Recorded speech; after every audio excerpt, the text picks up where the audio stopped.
Apakah malaikat pencabut nyawa itu ada?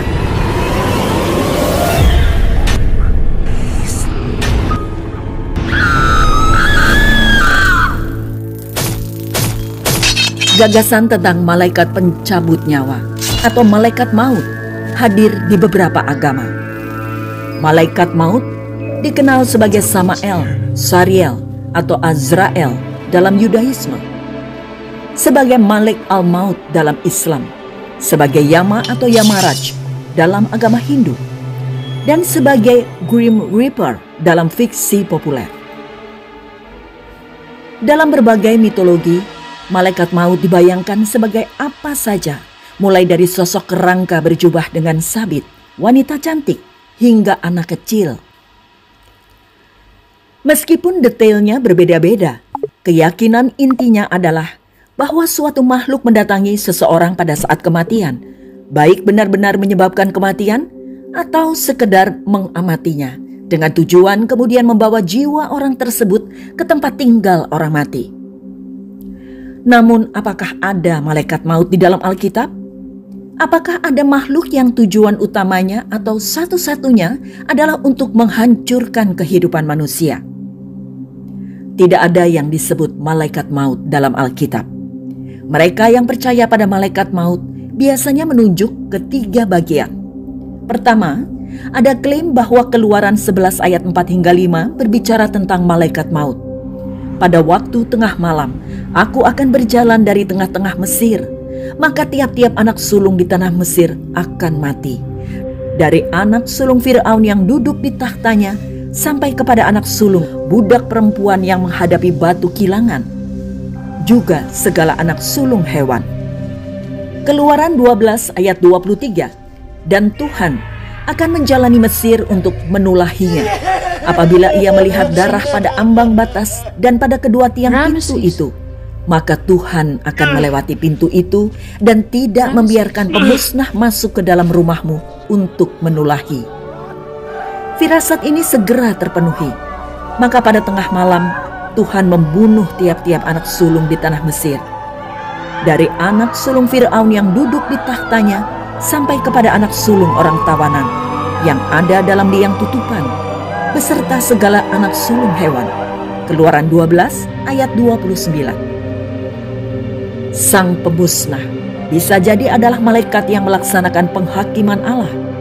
Namun jelas bahwa Tuhanlah yang melakukan penghakiman ini. Berkatalah Musa, beginilah firman Tuhan, pada waktu tengah malam aku akan berjalan dari tengah-tengah Mesir. Keluaran 11 ayat 4. Bagian kedua yang digunakan orang-orang untuk mendukung gagasan malaikat maut adalah 2 Raja-Raja 19 ayat 35. Maka pada malam itu keluarlah malaikat Tuhan, lalu dibunuhnyalah 185.000 orang di dalam perkemahan Asyur. Yang melakukan tindakan ini bukanlah malaikat maut, melainkan malaikat Tuhan. Bagian ketiga yang dikaitkan kematian dengan malaikat adalah di 2 Samuel 24 ayat 15 hingga 16. Jadi Tuhan mendatangkan penyakit sampar kepada orang Israel dari pagi hari sampai waktu yang ditetapkan. Maka matilah dari antara bangsa itu, dari dan sampai Bersheba 70.000 orang. Ketika malaikat mengacungkan tangannya ke Yerusalem untuk memusnahkannya, maka menyesallah Tuhan karena malapetaka itu. Lalu ia berfirman kepada malaikat yang mendatangkan kemusnahan kepada bangsa itu, cukup, turunkanlah sekarang tanganmu itu. Pada waktu itu malaikat Tuhan itu ada dekat tempat pengirikan Arauna, orang Yebus. Di sini, seperti dalam 2 Raja-Raja 19 ayat 35, malaikat Tuhan menyebabkan kematian. Dia bukan malaikat maut. Nyatanya, banyak teolog memandang malaikat Tuhan sebagai penampakan prainkarnasi Yesus Kristus. Lihat Hakim-Hakim 6 ayat 22 hingga 24. Wahyu 9 berbicara tentang malaikat atau utusan yang akan membunuh banyak orang di hari-hari terakhir. Sekali lagi, tidak ada satupun dari malaikat ini yang disebut sebagai malaikat maut. Alkitab mendukung gagasan bahwa Allah dapat menggunakan malaikat untuk melaksanakan penghakimannya, termasuk kematian.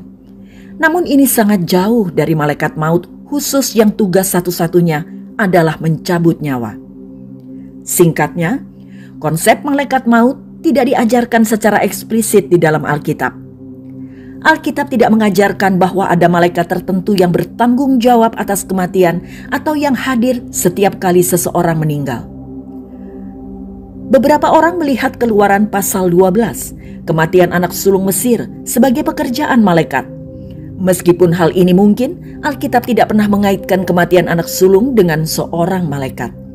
Apapun masalahnya, sementara Alkitab menjelaskan malaikat yang menyebabkan kematian atas perintah Tuhan, Alkitab tidak mengajarkan bahwa ada malaikat kematian yang spesifik. Tuhan dan hanya Tuhan saja yang berdaulat atas waktu kematian kita. Tidak ada malaikat atau iblis yang dapat menyebabkan kematian kita sebelum waktu yang Tuhan kehendaki terjadi.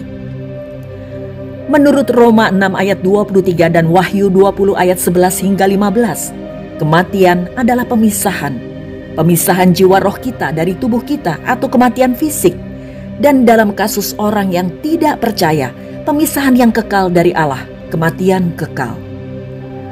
Malaikat dapat menyebabkan kematian dan mungkin terlibat dalam apa yang terjadi pada kita setelah kematian. Tetapi tidak ada yang namanya malaikat maut.